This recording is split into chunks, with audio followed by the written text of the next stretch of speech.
with us this morning, we have a special guest from our neighboring island, Trinidad and Tobago. All brothers and sisters over there, all pumpkin vine family and all of that. The gentleman is an author, a social scientist, a social activist, and psychologist. He is Imo Bakari, and he's here to speak about the launch of a book he's having here. He's a motivational speaking person as well. There'll be a grand launch of his book at Marryshow House this Wednesday, and we're here to just get to know him a little better this morning.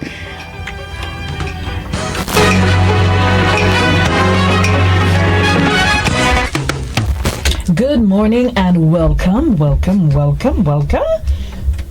Thank you very much, Sister Baptiste. A pleasant morning to all of Grenada, the Caribbean, and the world. Indeed. It's such a pleasure to have you here with us this morning. Of course, as I said earlier, Trinidad and Tobago, we consider our brothers and sisters. Certainly, in my case, well, first of all, I would like to invite all of Grenada, all readers, to a special book launch, a grand book launch on Wednesday, 31st July at Marryshow House, beginning at 5 p.m. Right. This book was authored 3 years ago. It is entitled Conversation by yours truly, and it deals with issues that surely will relate to each and every one, from the young to the old. It is done in poetry form and prose, addressing social issues, psychological issues, cultural issues, political, inspirational, etc. So, just to take a little take on the Power Soca Monarch for 2019, Mr. Killer, he said, grab something and run at it. I am saying, grab a book, read something. Not anything, but something positive. Right? And this book Conversation is certainly something that they should grab. It is priced for the times, 41 EC, or $15 US. Right. So you're having conversations, and I'm happy you outlined the kind of conversations you're having in this book, that they're socio, they're political, and those run the gamut of the issues that we have. So we probably want to hone in, not to give away the book, but to just hone in on some of those that we're having that are really current. And you mentioned Mr. Killer, grab a book and read. And so we're just gonna go in a bit, probably start off on our cultural connections, the cultural conversations. This is Carnival here in Grenada. As you are well aware, you're coming into the season of plenty bacchanal and action, bacchanal in a good way. But the first thing I would like to do is to pay all the respect and homage, because I have a very strong Grenadian background in that my deceased father was a Grenadian. My mother was born in Ghana but grew in Grenada and lived in Trinidad. So I have a piece here. The first piece I would like to read is something called The Spice Isle. Thank you. It reads as follows. Every time I think of the Spice Isle, I have no choice but to smile. My very existence was influenced by my ancestors who were blessed with birth and residence there. It is where my deceased father, Joseph Thomas, was born. My mother, Sarah Mitchell, though born in Guyana, lived in Grenada throughout her youthful life. My presence here in TNT was most significantly influenced by my family with a Grenadian identity. My smile has grown profoundly through my several visits to the Isle of Spice. If you want your smile to be wide, then go up and visit the Granny Town. As a backup anytime you are feeling fed up, get up and pay a visit to Granan's Beach. You are sure to have a feast through its wide-ranging scenery. Swim, chill, but enjoy you will its true Caribbean beauty. I always reminisce about the good times with my brother Kalai up in Wubon. Every time I leave TNT to visit the Spice Isle, I feel uniquely satisfied leaving home and returning to my next home triumphantly. I must say big up to the Spice Isle for making me merry. Indeed, I am very happy as a result of my Grenadian lineage. Yes, it is a privilege to be cherished and nourished for as long as I live. Thank you. That's quite sentimental. Yes, indeed, and for you to do that. So your dad was Grenadian and your mom was Guyanese, and of course you have deep roots here. Of course. Yeah, it's wonderful. So this is one of the reasons, since this book came out, it was one part of the plan that a launch must be done here, not just to sell books, but it's a spiritual connection, and I want to further cement that connection. So this launch is special in that regard also. Right. Besides inviting people, of course, I want people to come and support the book, but it was part of a strategic plan to do a launch here. We have some really prolific authors here in Grenada, some in politics, education, history, run the gamut, and across the Caribbean, of course, so to speak. How, in terms of our Caribbean development, reach, identity, and culture, how critical, is our authors, and generally authors too are educators. Well, I'm in an the educator. landscape of development. I'm a lecturer in psychology at the University of the Southern Caribbean, so I'm directly involved in education, both in that context and also, in communities, through organizations, etc. So education is dear to my heart also. So it's very important that Caribbean people tell their stories. Right? When you think of education in the Caribbean, the texts that we use by and large are not, relevant to our circumstances or experiences. We are profoundly, using, European perspectives, North American perspectives, and we need to move in the direction of forging a Caribbean identity in terms of the content, whether it's secondary school, whether it's at the tertiary level. I think that's very important. But if we do not tell our stories, many stories will be left untold. So it is critical that Caribbean people, whether in academia or not, document. Because when you document something, it lives on forever. Absolutely. And as a lecturer, and a social scientist, do you see documentation or chronicling? Do you see that as a weakness and a threat in terms of the Caribbean realm? It's a serious problem, because if you look at the area of research, it is very sparse, and in terms of influencing Caribbean development, research is very important.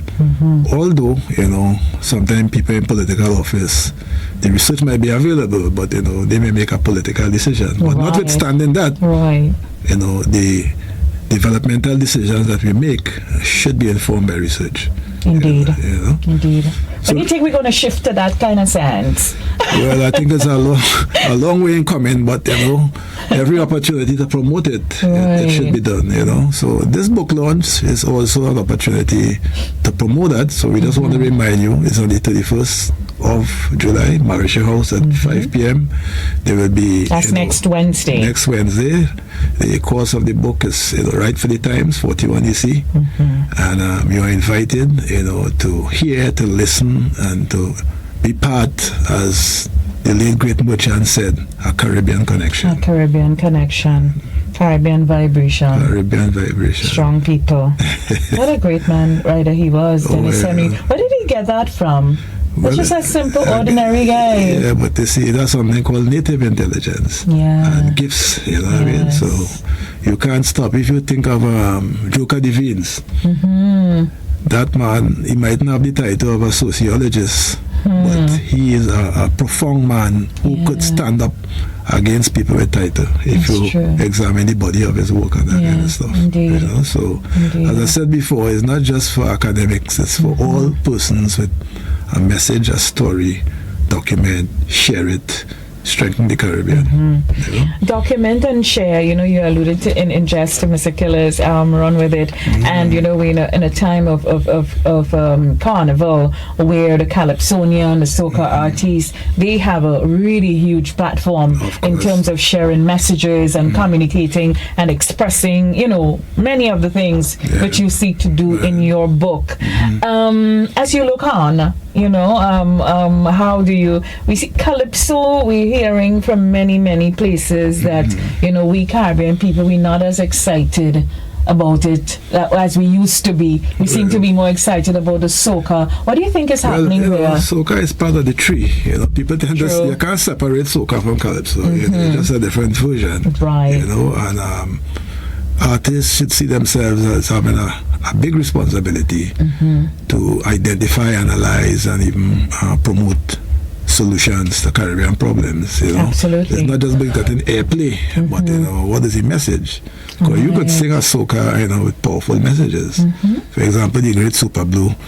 If people carefully examine his lyrics, they will recognize, if they have not recognized, that he speaks to a lot of serious issues. Indeed. In a jumpy way. Indeed. But you could easily miss the message if you just get caught up with the beat. But if people didn't pay attention to that before, pay some attention now. But as but as descendants of Africa, beats are part of us. Yeah. Do you think that too is part of the dichotomy of the whole thing? Because we seem to be in the beat mode. Well, put it this way, if you never attended our Marryshow feast and you do not know anything about it, when the drum start to play, you want to dance. Yeah, it stirs something inside of you. And the whole calypso experience, the drum is integral to that. Calypso started on the plantations, and the drum has always been a powerful tool. It has been stigmatized over time, but you cannot defeat the power of the drum. Pan is the drum in another form. That's right. So the drum is part of our experience. So even when people having a nice time, it's part of the whole genetic connection. You can't run away from it. Even though you're a Christian, you hear a nice beat, you'll tap your feet. Oh yeah, some of the best beats you hear in church. Of course. Yeah, and even in some of the same calypso, whether it be the traditional soca or groovy, you hear a lot of melodies from church. Of course. Yeah, so that's the identity and where we originate. Right. In the social, what kind of conversations are you having in your conversations? All right, about Carnival? Yeah. All right, I have a piece entitled Carnival. You do? Yeah. You see, I have not even seen the book. Yeah, well, but I think I'm ready for you. Sister Baptiste, I think you're a prophetic lady. Not even recognizing it. Alright, so this one, it has a kind of Trinidad context, but I guess it will be relevant here still. I'm sure. It is entitled Can Carnival Be Saved? Right? Let me just read something here from it. Right, so it reads as follows. Carnival, carnival, carnival. What you say? The world's greatest festival. Some say it is unending frustrations, perpetual bacchanal. Is TNT's carnival a masterpiece or a naked fest feast? The different sectors seem to be always vexed, leaving onlookers perplexed, wondering if we will ever emerge from this mess. Routes for the band no one seems to understand. Subventions for stakeholder groups always seem to be mired in contention. The judges' decisions often evoke venom from those who felt hard done when placed low down. If all of the above is true, tell me where our beloved carnival really stands. Prime festival or bacchanal and pandemonium? Some may disagree, suggesting it's an antidote to personal misery. Imagine man and woman who are normally aristocrats winding down low with someone they don't even know. They go with the flow, jamming on someone's bumper, and may escape with the refrain, "You don't know." Others not so lucky die unnecessarily from a violent response from an offended masquerader who may be the person's lover. As a psychological release, it may take away some of life's griefs. Economically, hotels don't complain. Established mass bands hardly ever. The small vendors are often left feeling they could have done better. What's your take?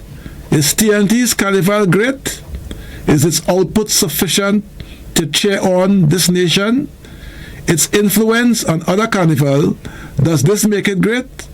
Or is it too late to save it from mediocrity and unceasing calamity? Wow.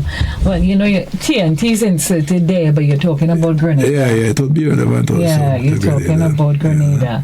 Yeah, and you're asking some pertinent questions and answering them and so on. Yeah. So Grenada, as you can see, you shouldn't miss this launch. Right? You can contact me at 410-0455 or leadershipwithadifference@gmail.com. Remember, 410-0455 or you could try a home number 439-8147. Right. Record those numbers and I expect many calls after the interview. Leadership with a Difference, as you mentioned that it is what you lead. That's your organization, right? That's my email address. That's your email address. But you I mean, based on the work you do, you spiral a lot of leadership with difference and so on. Of course, yeah. And when we talk about leadership, normally in the Caribbean context, we tend to look at political figures and so on. But we've been talking about Calypso. You want a little taste of something political? Let's go there. I think I'm gonna have to pull you in, as we say in local parlance, in my organization, because you're spot on. You're spot on. The job requires it. Nothing to do with me. Yeah, no. I have two pieces. Let me read one here.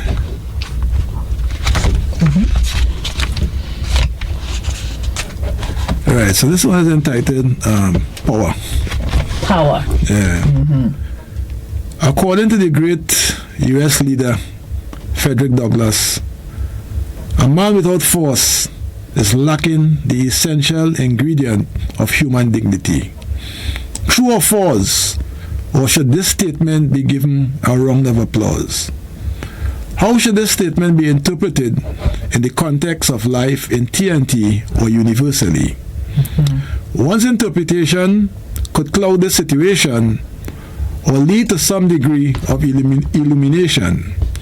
A view out of the political hat may cause one to pause and reflect on the many things in this land that cause one's hairs to raise on the skin, rendering each helpless to even sport a grin. The political gerrymandering makes many believe that some politicians are committing sins in order to win. Power of itself is necessary if embellished with nobility, thereby allowing no one to be accused of a conspiracy that confines others to a life of misery. Power must reign supreme, encompassing persons of character, dignity, and impeccable integrity. It may be used wisely. It must be used wisely to uplift humanity rather than its proponents becoming entrapped in self-advocacy and diminishing the true worth of society. Wow. You're knocking hard there, man. You're right. You're on the money.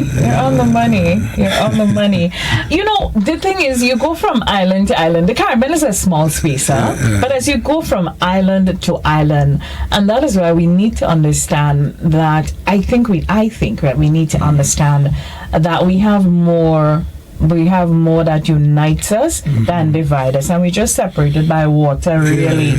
But we all one people, one race, one place. Yeah, it's a small space, with a lot of common connections, but there has been so much promotion of divisions that it is totally nonsensical, to say the least.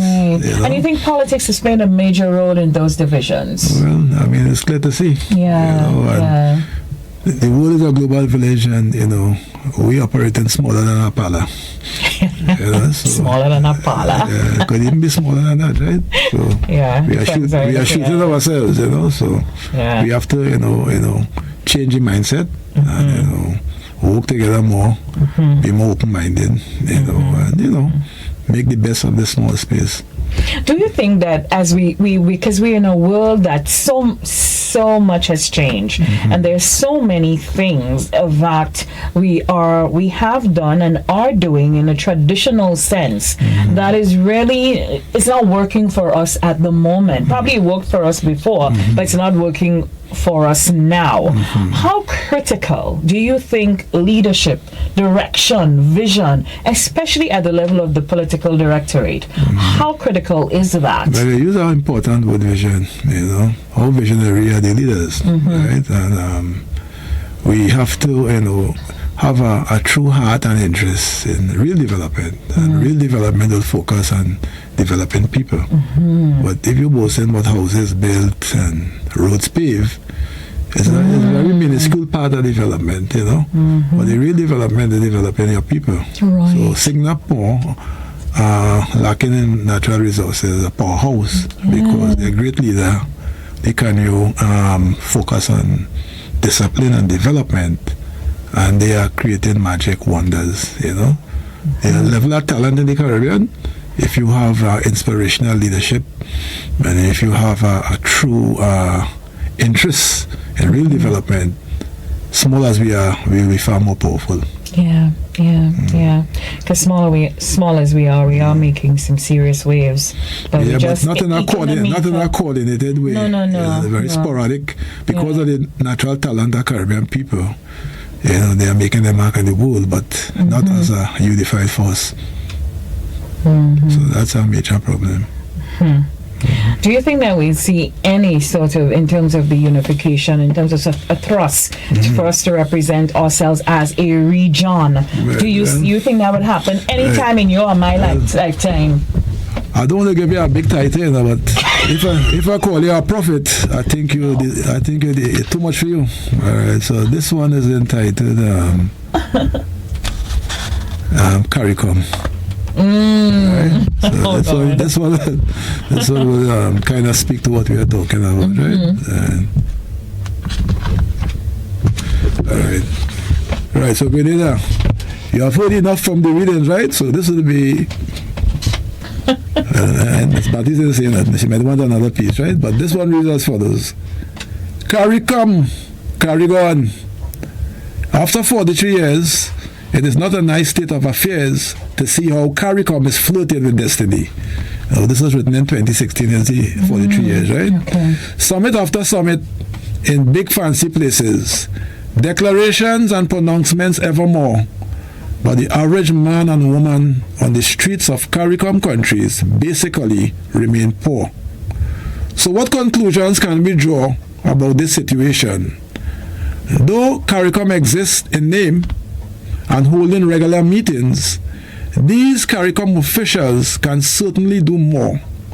Otherwise, it will be true to say not CARICOM, but CARIGON. Those big timers have left the Caribbean nation for far too long, forlorn, and it is more than time they improve their performance.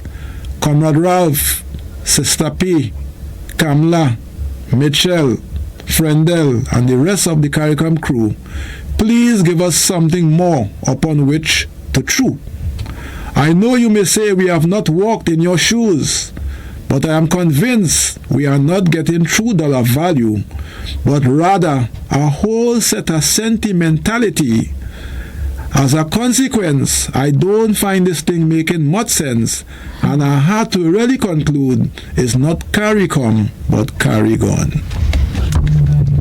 You know, the region, a lot of the people of the region are starting to echo what you just, that conversation you just had with us. Yeah, regrettably so. Sister Portia is gone. Sister Kamla is gone. Yeah, Brother Frondel is gone. Yeah. But we continue. Yeah. We continue because it might be fair to start looking at our institutions, and CARICOM is a good place to start because the people keep changing. Yeah. The faces and the feet keep changing. But there's one important point I want to make. Just one important point I want to make, right? The political decision makers have a lot to say, but people at the grassroots level, people at different levels of the society, they have a big role to play too in terms of building indigenous institutions. Absolutely. And seeking funding and ways in which they can develop, because you cannot and should not just depend on a politician to develop your space. So there's a big role for civil society. Absolutely. So you don't necessarily have to be in a political organization, although if your organization gets into power, you control the purse strings. But in an indigenous form, there's a role for each of us. All right? And, we need to encourage, the women, the youth, intellectuals with a heart for development, because, there's a lot of persons interested in self-promotion, really. So, Oh, well. So this is a big problem also. Some people are very interested, but not necessarily in the interests of common people. Right. We have a caller with us. Good morning. Thanks for holding. Yes, good morning to you, and good morning to your guests. Stimulating indeed. I think you have to accept the title of a prophet. Don't shy away from that, because I gave you that already. Yes, you think ahead, and you're right there. And listening to the gentleman is very stimulating, Grenadian Trinidad roots. But why we have such great people in the region, and yet we are struggling with leadership? We are struggling to put people together to rescue us from what I am seeing in the distance. Yes, you're right, sir. We can blame the politician as much as we want, but we have to rise above the politician in terms of our thinking. The politician should not get us to think what they want, but we should think what we want the politician to think. But you know something? We seem not to be able to come together, to empathize, to help each other, to make a difference in the lives of us. So the politicians have divided us and continue to divide us for biscuits and bananas, which we accept, and we give them everything that belongs to us. Hats off to you, sir. I must get a copy of that book. But I charge you with the responsibility of maybe going on the ground to see how much you could transform the mind, because I'm trying to do this, but it's a toughie. Trying to transform the minds of our people to get them to understand that if we don't bring ourselves together, we're also going to kill ourselves and the politician. Because that is where we are going. If we cannot understand that we should not allow the politician to lead us down that divided road. So you have a big task on your hand, and because you're twin in terms of Grenada, Trinidad, and we have a lot of Grenadians in Trinidad, and we, as I say, Grenadians build Trinidad. So what we are enjoying down there, we provided for that. I'm saying help us in the Caribbean, because we're going down a slippery political road, which is rhetoric, and there will be no turning back if we can change it. Thank you, caller. Thank you.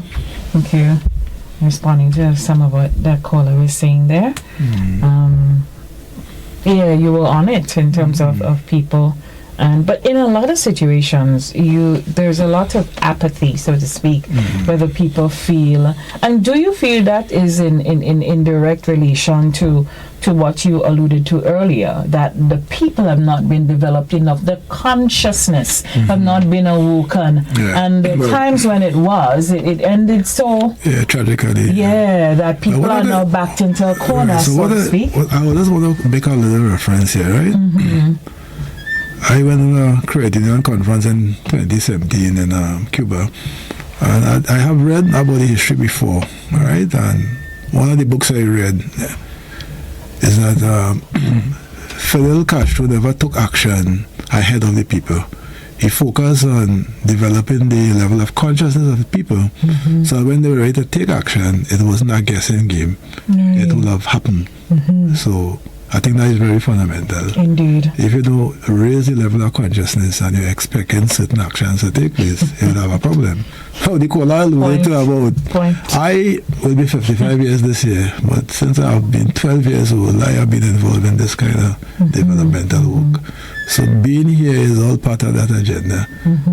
Beside the connection, I have a commitment to that. Right. But it's just not but me as an individual, but all of us.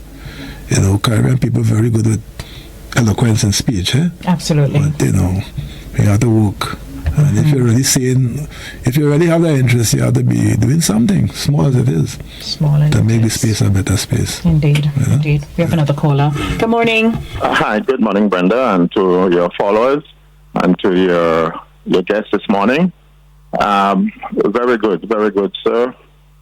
I want to contend here that many of the persons that we call leaders in our region are not genuine leaders. But you cannot see how they lift the people and move them from point A to point B. These folks are just shrewd, skillful manipulators of people for their own benefits. And if you look through the region, there are many examples of those very skillful manipulators of people.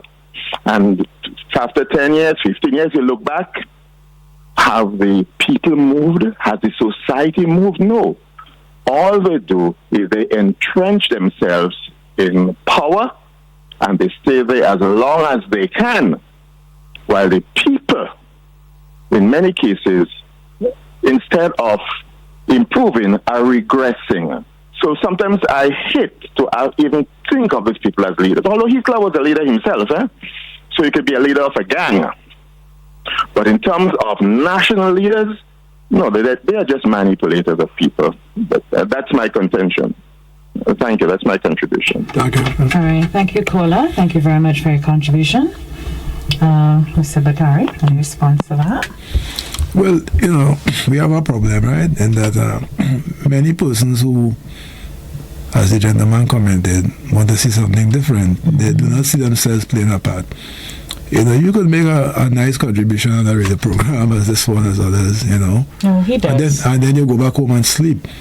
So what you're talking about, you're not seeing yourself as playing a part. So more Caribbean people need to see themselves as leaders and contributors to building a better place. What has happened, as he correctly said, in a lot of cases, Caribbean people have been, willingly manipulated, because deep in their hearts they may know this is not the real deal, but a favor here, a favor there, and they go along. So every one of us has a responsibility, not just to make an eloquent statement, but to be involved in some kind of developmental work. So when you speak, you'll have a moral authority to speak. You're actually doing something, whether it's in the arts, whether it's sports, whether it's in education, whether it's in political activism. You're playing a part in development, an active part. So when you comment, you're talking on the basis of work, not just a brilliant statement. Right. Yeah, we'll have to back the words.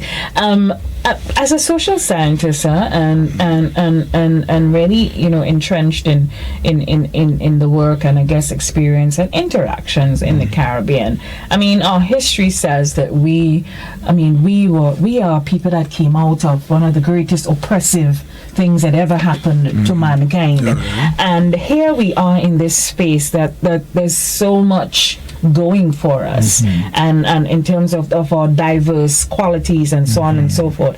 At which point, we had the greatest revolution in the Western in Haiti and all, and in Grenada and all of, and Cuba and all of that, and here we are, just sort of like, what happened?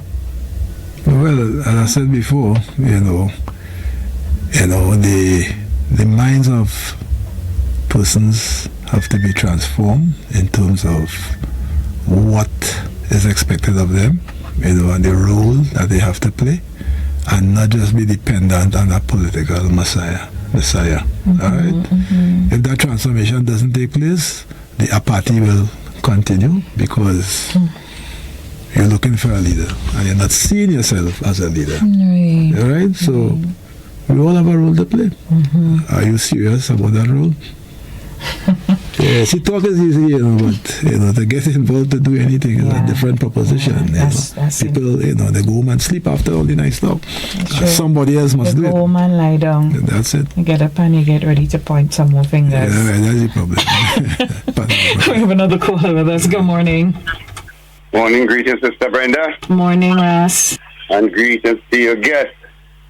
So welcome to Grenada, Mr. Grenadian. So welcome to Grenada, Professor.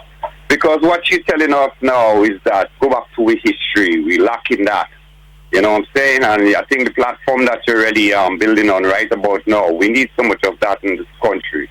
Because, when I look around and I see how much our minds are, defected by the teachings that handed down to us and causing us to divide ourselves, not only as a little nation here, but as a whole Caribbean, I would say a continent, a Caribbean continent, you know what I'm saying? Not just little islands, but put them together as one big black continent that we have to take to heart and work with it. But my real point is that I have a very, I would say, sophisticated kind of mind and thinking. And I like to write. I love to write, although I'm not a writer, and I have a lot of problems not having people who are interested to see others go forward in this sector,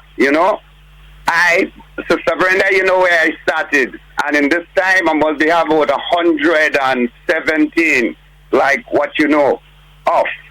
And I need this assistance, but so much people are selfish in helping. Some people, I don't know, they don't like to see improvement.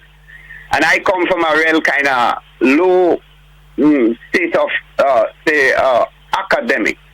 But in my experience had put me in a certain position to be able to use my brain and take my thoughts and place them in words on books, in paper, in notebooks. So all my thoughts, I put it in writing, whether it need correction, whether somebody else could fix it. But we as people like me need a lot of help, and I think we must look for us. Look for us. All right. Give thanks, Sister Brenda. You all have a nice day. Have a nice one. Thank you. Do you think that we lack structures, and we were talking about leadership at a different level. We lack structures for people like him to, contribute. You see, the thing about it is this, the problems of the Caribbean, you just cannot look to the University of the West Indies or the University of the Southern Caribbean or University of Trinidad and Tobago, St. George's University, Marryshow College. All right? There is great intelligence among common people. That's right. But you must have institutions to tap into it. And just to qualify the point, one of the greatest intellectuals that the Caribbean has produced, C.L.R. James, never attended a university, lectured at several universities in Europe, North America, taught the first Prime Minister of Trinidad and Tobago at KRC. So people mustn't downgrade themselves on the basis of academic qualifications, right? Everybody may not be intellectual, but possess different talents. It's about all meshing it, marrying it, structuring it, encouraging it, and promoting it, and finding a formula to make it work for us. Absolutely. Well said. We have another caller. Good morning. Morning, Brenda. Morning to you guys. Just looking at the program and wondering, the gentleman sitting in your chair right now, space is important, space is valuable. But looking at the region as a historic place, Caribbean achievements. Most schools, kids doesn't know about Federal. If you ask somebody about Dr. Ivan, the Ghanaian historian, they don't know. So what is the media as an outlet? All these foreign programs. Once a week, as people look forward to your program in the morning, could you start having programs that will enlighten the kids on the history from the motherland? It's just a lot of talk, no stability. As the father of Islam said, a nation of the weak woman shall be a weak nation. There is no substance in the social structures of our forefathers and the history that we have. One of the greatest revolutions, greatest rebellion in the Caribbean was in Haiti. And the media don't dispense none of it. It's all foreign programs, music and foolishness. So where does it start? Does it start with you, Brenda? Or does you have to have enough money to pay for the space to dispense these programs? I could ask you right now, do you know who's Dr. Ivan? Have you ever listened to Dr. Ivan? One of the most accomplished historians from the region. Yes, I have. So something got to be done. It's not just talking. You got an outlet for it. So you're the catalyst to the reaction. Thank you. All right. Thanks, Kola. Thanks. Yeah, and you've laid some of it in the right place. Media, yes, you have, and we can play a more critical role in terms of local programming, local history, and all of that, because our stories are so much more interesting and relatable, and would strengthen our identity, and we would not have so much of the cultural infiltration.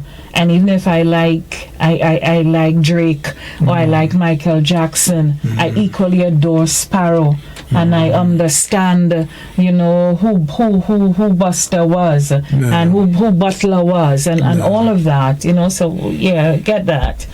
It's tough. You go to school and you did, the people who came. But the story of Fedor is rich and it's unfinished. It's the Spanish influence on Trinidad and those things are, Well, it's a collective response, True. But whether there's commitment or interest in terms of we look at schools, secondary schools, tertiary institutions, to do that, you see the level of control is maintained because you believe in things other than your own. That's correct. So you will always remain weak. You can't be strong. And if you get to a point where we are at a stage where in certain islands, including our own, history is an option. Yeah, they have downgraded history as history is an option. As a subject that they're not too strong ones do. It is sad. Yeah. Because history is fundamental to your experience and the appropriate history too. Not just history for history's sake. Right. Well said. Well said. We have another caller. Good morning. Good morning.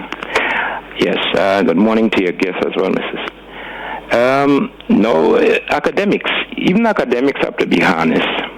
Now, you may have parents who are poor, they might be farmers, selling their produce and so, to buy books for their children. And you will have a family structure, and where it's a struggle. And that family may produce a doctor or an accountant, but the child who was coming into position of being a strong academic, they were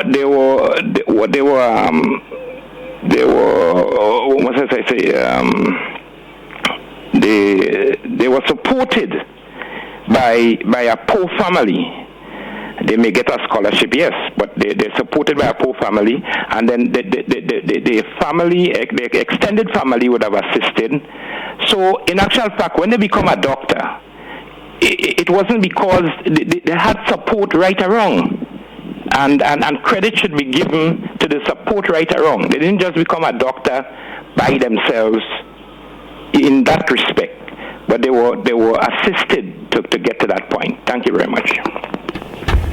All right, caller. Mr. Bakari, you get to respond? Well, I mean, if you look at African history, it is the basis of it is what you call cooperation, right? The great Steve Biko, who sadly was killed during apartheid in prison, said one of the features of African structures is the interest in humanity, where concern for others will ensure that everyone is benefit. So it's the same concept, where whatever you have achieved is obviously not on your own strength, and cooperative efforts certainly could make our region stronger. It's simple logic, but the practice is a whole different story. Yeah, and And it seems like we've come full circle with to that simple logic that needs to be applied in practice, of course, for our very own survival. Certainly. Yeah, because it seems like globally, if we don't have this interconnectivity and focus, we will. Right. So you see, again, people in power, what is the real focus? Is it to stay in power? Is it to make the place better? I mean, the answer is easy to see. You have the evidence, you have the results, Yeah. But we all have a part to play. Yeah. People must remember that. Someone is telling me on Facebook that in one of our secondary schools here, AHS, that's Anakin High School, history is now compulsory. Yay, high school, yeah. But again, the contents of the syllabus will be interesting. Yeah, I don't know when we got to that point that history became an elective. Yeah. I don't know when we got to that point, but you see, even in how we structure what we want to teach in school, it seemed that the outside influence even came through on our on our people. They have full control, right? They see you control people. If for example, I am involved in the tertiary level, right? And what is promoted there? Western philosophy, Western doctrines. And if you're not aware of that, and you're just going along, you might say you're doing a good job, but you're just making these places stronger without even realizing that is what you're doing. Indeed. We take our last call. Good morning. Yes, sorry, good morning. Sorry for coming back, but I had to. No, your previous caller mentioned something. And I should say, as you mentioned, this history being compulsory. Give me credit for that too. I worked for a lot of years with Ministry of Education, trying to convince them that history, the power of recall, that's where your education lies. No, I have family of a brother in Canada who is doing motivational. He's doing lecture throughout Canada. He's writing books. I'm the person who stayed with my father and mother. I never left them. All the others left, and I stayed with my father and mother. No, as the guy made the point that one person will become an academic from the support of the rest. But when he graduated or qualified, he leaves the family, and the family continues to struggle. That is a big problem we have in Grenada, also, and the Caribbean. We need to address this by law. So when a particular parent take care of a child of the sort and they have neglected them, the law should be to force that child to take responsibility for the parent who is now struggling in the old age. We got you, but in the interest of time, we have to leave that out. But can we enforce something by law? To me, that's socialization and culture. Once you talk about forcing, that's always a problem. Yeah. If you have to force anything, it means that it's not the right way to go. Because people in the Indian culture, you don't have to force them. You have to encourage and get people to understand the importance. Yeah. And when it comes from them, then they'll have the power. Yeah. But if you have to force it and pass legislation, and they do it, they're not doing it with a willing heart, so it doesn't make sense. Yeah, we don't. The Indians don't have to be legislated for Indians. Chinese are not legislated to. It's just a continuum. Our traditional culture was exactly that, family cooperation. So that is not. It was destroyed. And influenced by Western doctrines. Right. But the essence, the authentic essence of African way of life is cooperation, the strength of family, respect. You understand where I'm from? Yeah. Right? Yeah. That's what the susu and all those things got started. Of course. Yeah. But anyway, we have to leave our conversation here. The phone's ringing off the hook. All right. But, so remind the listeners and the viewers that the launch will be on the 31st. You can contact me at 410-0455 and what leadership with a difference at gmail.com. 410-0455. This book, as you have surely recognized, it must be in your libraries. It is only $41 EC or $15 US. So call me If you want to invite me to do a talk, it's not a problem. Call me. We can talk. It was nice being here. I am connected with here. I'm part of here. And I expect to see you in your numbers at the launch on the 31st at Marryshow House. Yeah, well, your Grenadian roots are strong, and I'm sure all readers, authors, and the connections of the UWI through its head, Dr. Nicole Philip Dow, and others would make sure that this works out very well for you. We really need more of that. People to put our stories in writing, and more activism and social work. So thank you. Oops. A lot of electricity there, man. A lot of power. Thank you very much, Sister Baptiste, for being here. You're welcome. All right, folks, our special guest this morning, Trinidad author, a social scientist, socialist, social activist, as you can hear, and psychologist, Imo Bakari, and he's here to launch his book, Conversations.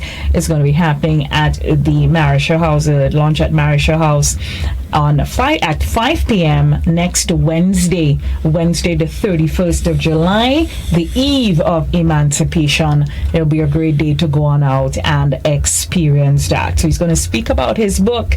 I'm sure he's going to be just as engaging as we will hear this morning, and there's also going to be book reviews and reading and some entertainment and all of that as well. So please check it out. Thank you for stopping by. Our love to the brothers and sisters in Trinidad and Tobago. Thanks a lot. And we appreciate it. Best wishes. That's our program, everyone. Until another To The Point, I am Brenda Batiste. Have a very, very, very good Monday. Bye-bye.